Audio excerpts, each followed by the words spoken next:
Hello, and welcome to the Brutal Iron Gym Podcast, where our goal is to cut through the BS and deliver the brutal truth about topics related to health and happiness. Today's podcast number 1952. The topic is mindset, and the title is Creating Mental Balance.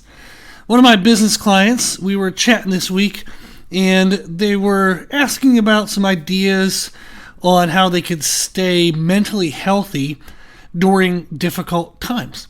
So they're going through a little bit of a difficult time. They're growing the business. Actually, it's a positive growth difficult time. So their business is growing. They're learning how to kind of adapt and develop, and they want to be able to maintain and actually continue to improve their physical conditioning, their physical health, their physical goals, maintain their relationships while working to continue to grow their business. So it's a big challenge. It's a good challenge.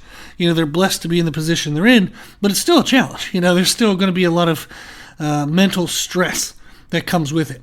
They want to grind to grow, as they say, but they don't want to burn out or lose the other positive aspects of their life. So in our discussion, we came up with an approach that we thought was fun, and they're now using this. And we said, I want them to focus on three things: something that grounds them, something that grows them, and something that glows them. So ground, grow, and glow. And the alliteration would just help them kind of remember and kind of has a nice ring to it. So that was our discussion, is we were going to find something that grounds them, something that grows them, and something that glows them. And this will help them be able to better maintain mental balance while striving to continue to grow and develop in life. So the something that grounds you is basic habits that maintain steady progress. It's kind of the minimum. You think of the areas that you want to be, to at least maintain, or do you want to hopefully slightly improve. What's the minimum I need in order to do that? So for them, we talked about for their physical goals. For nutrition, I want them to be aware of their calories and their protein throughout the day. What we're having them do is they're just tracking on their phone. They're actually not using an app.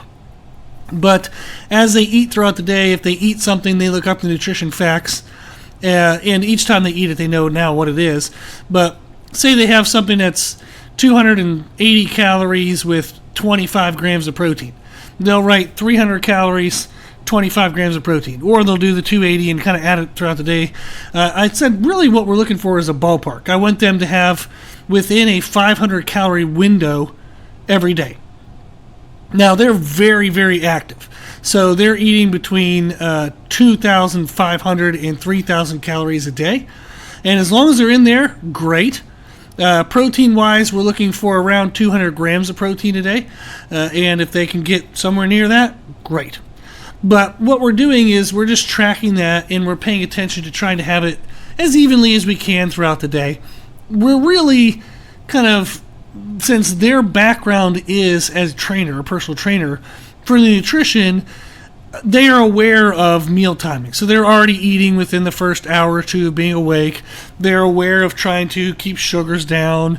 They're aware of carbohydrates are better when you're more active. Fats are better when you're less active. So they have all that kind of stuff kind of built in. But what we're actually tracking is our calories within a 500 calorie range, and then our protein, just making sure we get to that 200 gram minimum. That is kind of the minimum of what we're looking for. Whatever they eat, whatever works that day. We would like to have as quote-unquote healthy a food as possible, but if they have to eat a slice of pizza, oh well. Some fried chicken, oh well. Whatever the heck it is, if it's available to them and they can get it in their face, and the other option would be to miss the meal, I want them to eat the food, and that's going to help at least maintain and actually progress, because the calorie range and the protein combined with their training is going to create positive physical adaptations. So we know if we're hitting our calorie goal and our protein goal, then we have the right kind of building blocks, we have the right material in the body. Then when combined with the stimulus of the training, we're going to make progress. For training, we want 4 workouts per week. Now, they work at a gym, so that's gonna be pretty easy for them in regards to like commute and whatnot. But we're aiming for 4 workouts per week with at least 20 minutes minimum.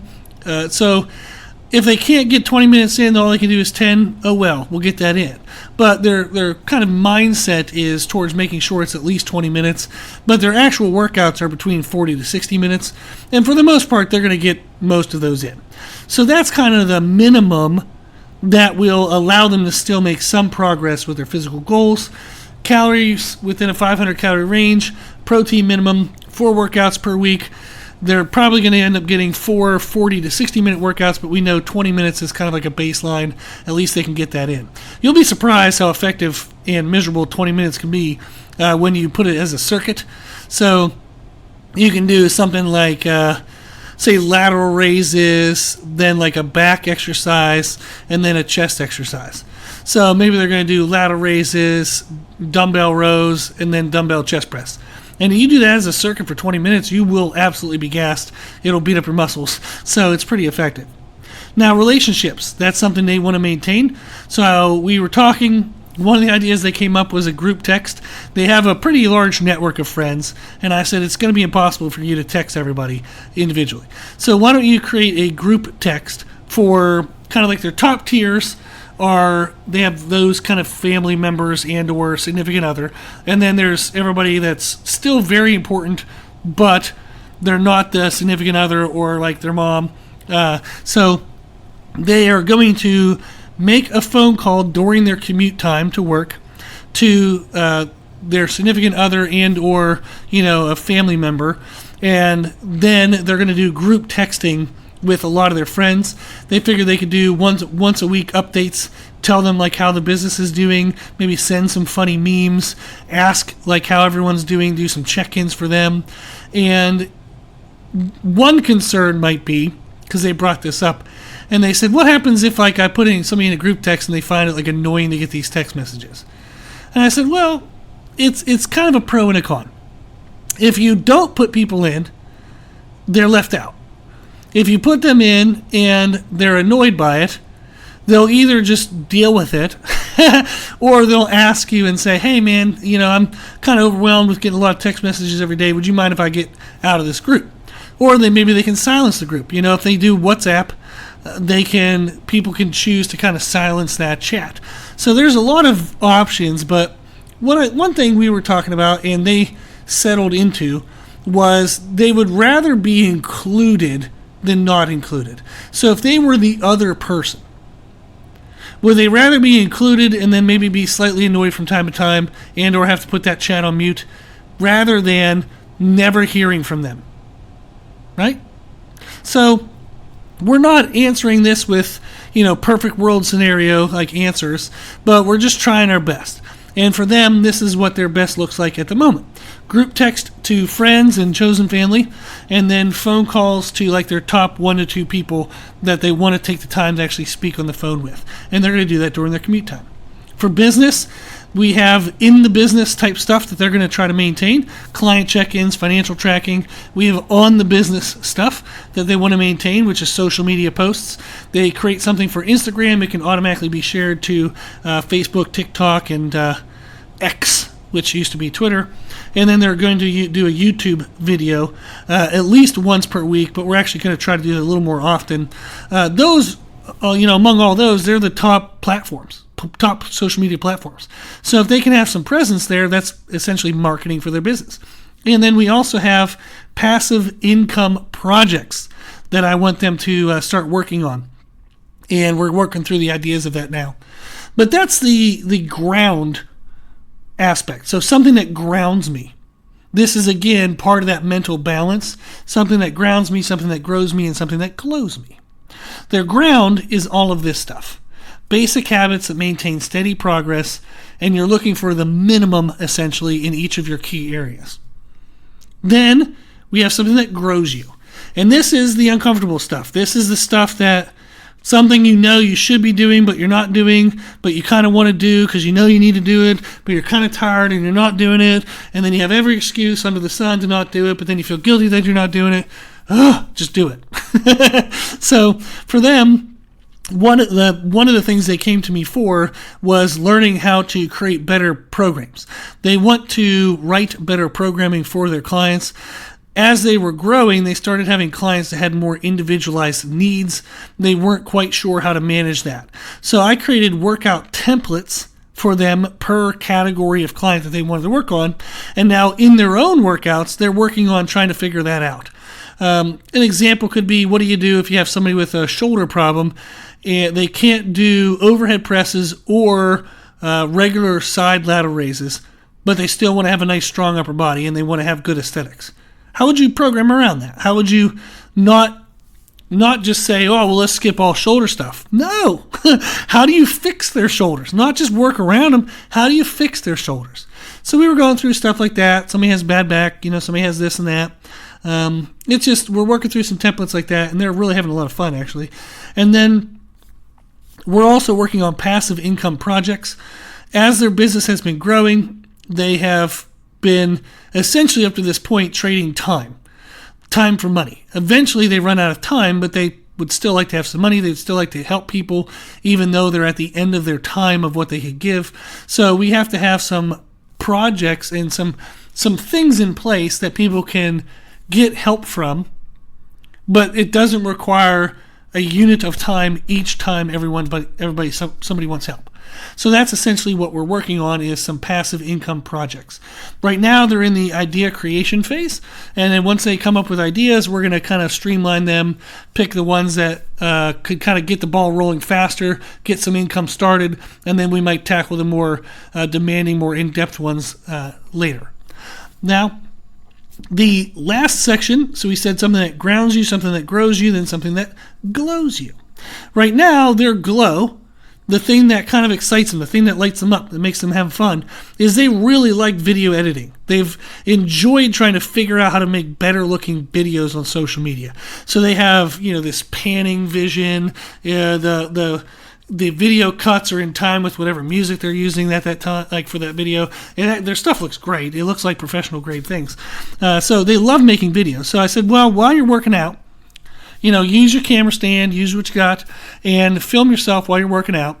And then after the workout, set a timer. So for editing, because one of the problems they were running into is they were spending forever editing videos. And although it's helping them grow, it's also a limiter, and they wanted to learn how to kind of streamline it. So we're given some time constraints on that. Right now, I have them aiming for a 10-minute edit time, because they already know how to do this. They've been using Splice, I think it is, on their phone to do like a million different things. So they finish their workout. While they're drinking their protein drink, they have a 10-minute timer to edit the videos, put something together, and have it ready to post. They don't have to post it at that time because it might not be the best time for algorithms and the most viewers. So they're going to have it created and done in 10 minutes. They said it's actually kind of fun for them now because it's kind of helping them streamline their editing selection of what editing aspects have the absolute most best return. So they're not able to do everything they used to do, but they're finding out that they didn't actually need to do everything they used to do, and they can still make great videos. So that's been something that's glowing them, that excites them, that's a passion project kind of thing. It's something that counters the grind of the grow aspect. The things that grow us kind of take from us. They beat us up. They can kind of bring down motivation. They can wear away at discipline. The stuff that glows us kind of replaces some of that. So that's that kind of balance there, is something that grows us, something that glows us. Those two kind of work within each other to kind of help balance each other. Then the stuff that grounds us ensures that we maintain other areas of our life in actually a nice, steady, slow progression. So that's the kind of the fun of it. Something that grounds you is something that keeps the baseline. Something that grows you is it builds the baseline. Something that glows you keeps the excitement. So that way you can continue to have the grind over the long haul. So for myself, I was saying something that grounds me is sleep, nutrition, training, quiet time, and time with Meredith, my wife. So if my sleep is good, my nutrition is good, my training is good, and then as long as I take a little bit of time every now and then just to kind of, like, it's not meditation, but you could easily call it meditation. I don't have a ton of structure around it. I just need some time to breathe, get rid of stimulus, and it reignites me and kind of gives me better focus when I get back into my work. I'm actually listening to an audiobook. I think it's called Train Your Brain, and it talks about the positive time benefits of meditation and or what you could call quiet time, and how you actually improve your cognitive function by ensuring that you're not constantly overloaded. And I've actually found that to be very true. So I try to blend that in and then also have time with Meredith. That's the stuff that grounds me. It keeps me going, keeps the baseline of health. And then what grows me is I have passive income projects that I'm working on. Something that glows me is I have passion projects. Meredith and I are working on some things together business-wise, and it's super exciting, super fun. I always get fired up whenever we take the time to work on those things. So when you think through this for yourself, something that grounds you, something that grows you, and something that glows you, what would yours be? What is something that grounds you? What's something that you know if you can maintain, it keeps the status quo? Is there a certain level of sleep, nutrition, frequency of working out or being physically active, frequency of communication with friends and family? Think of some things that kind of maintain the baseline for you. And then prioritize those. Maybe even track your efforts towards them. Track on a daily basis, weekly basis, monthly basis. Like I track my calories on a daily basis, calories and protein. I track my workouts on a weekly basis. And then monthly, I do track like financial numbers and business type stuff that makes sure that I know the business is going well, things are steadily improving, and that grounds me in the sense of then you don't have the anxiety of what's happening or what might not be happening that you're unaware of. So that's really helpful. Think of what grows you.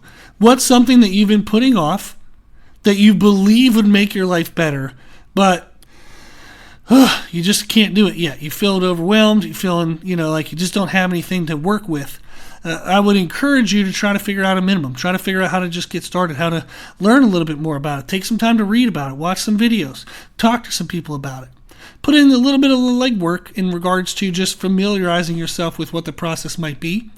And then that can actually help kind of reduce some of the stress, some of the barrier to entry, barrier to starting, because it might not be as demanding or overwhelming or take as much as you might think it actually does.